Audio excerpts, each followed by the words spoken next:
Now there are few steps in sexual reproduction in humans. तो अभी हम कुछ वही steps discuss करने वाले हैं, but the main thing that you have to remember, आपको इन सारी steps को sequence में ध्यान रखना है, because there is one question which is already asked in the NEET exam.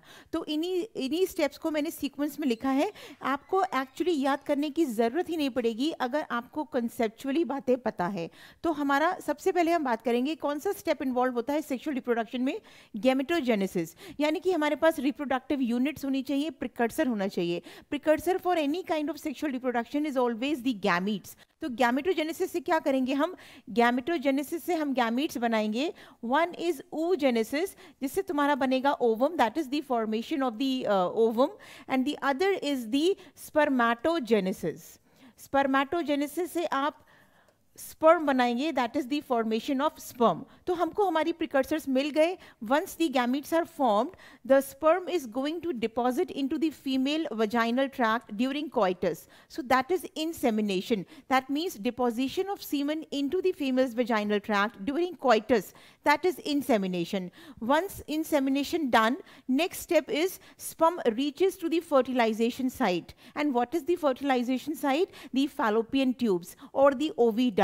So आपका next step क्या बनेगा? Fertilization. यानी कि when the sperms meets the ovum, zygote is formed. The fusion of the two resulted into the diploid zygote. और आपका fertilization हो जाएगा. Right बच्चों? तो zygote is a single celled structure.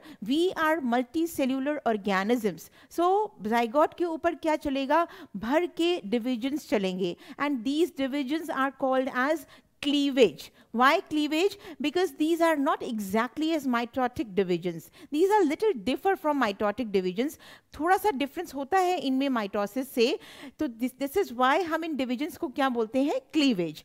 Once the cleavage is done, that means तुमने zygote को embryo में convert कर दिया. तो तुम्हारी कुछ stages होंगी जैसे कि morula, then it leads to a structure जिसको हम blastula बोलते हैं in the entire animal kingdom. लेकिन अगर हम humans की बात करें तो इस structure को हम blastocyst बोलते हैं. So that blastocyst तुम्हारा implant हो जाएगा on the wall of the uterus and the process is implantation. Specifically अगर बात करूं तो uterus की कौन सी wall पे जाके it is going to implant. So blastocyst is embedded or implant on the endometrium lining of the uterus. That is implantation. Right. Once the implantation is done, the blastocyst sinks into the wall of the uterus. आगे क्या कहानी चलेगी? 3 germinal layers form होंगी. वो 3 germinal layers की formation को हम क्या बोलते हैं? Gastrulation. Now what are the 3 germinal layers? ectoderm, endoderm and mesoderm. Once these layers are formed, these are called germinal layers. क्यों हम इनको germinal layers बोल रहे हैं? क्योंकि तुम्हारी बॉडी के सारे organs इन layers से बनते हैं. अगर तुम ह्यूमन फिजियोलॉजी पढ़े हो अच्छे से क्लास 11th में, तो तुमने ज़रूर पढ़ा होगा this is ectodermal in origin, this is endodermal in origin, this is mesodermal in origin. तो बेसिकली ये तीनों ही layers हमारे organs को develop करती हैं और इस process को हम बोलेंगे organogenesis. Right? Once the organs are formed in the first 3 months, then it leads to the growth of the baby. है ना? तो पूरा gestation period humans में कितना होता है? 9 months 1 week or 9 months. So basically उसके बाद क्या चलेगी? The growth of the baby inside the mother womb. Once the growth is done, once the period of the gestation is done, then it leads to parturition. Now what does parturition means? Parturition means the birth of the baby, right, after the gestation period. Now बार बार मैं gestation period use कर रही हूँ. What does that mean?